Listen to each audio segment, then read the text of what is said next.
আজকের গল্প বাঘের বুদ্ধি। একদিন শিয়াল একটি বনে খাবার খুঁজতে গেল। বনে ঘুরতে ঘুরতে হঠাৎ দেখতে পেল একটি গাছের ভেতর দুটি চোখ। ধীর পায়ে গাছের পাশে গিয়ে দেখল চোখ দুটো বাঘ মামার। বাঘ শিয়ালকে জিজ্ঞেস করলো, তুমি এখানে কেন এসেছো? শিয়াল বলল, আমি এখানে খাবার খুঁজতে এসেছি।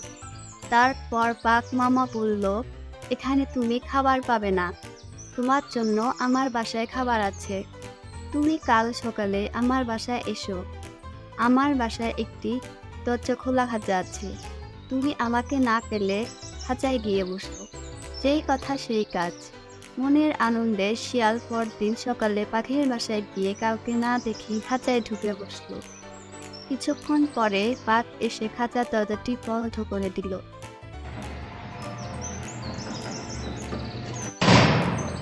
শিয়াল সেখানে আটকা পড়ল।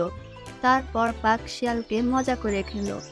এই গল্প দ্বারা আমরা শিক্ষা পেলাম, দুষ্ট লোকের মিষ্টি কথায় বিশ্বাস করলে বিপদে পড়তে হয়।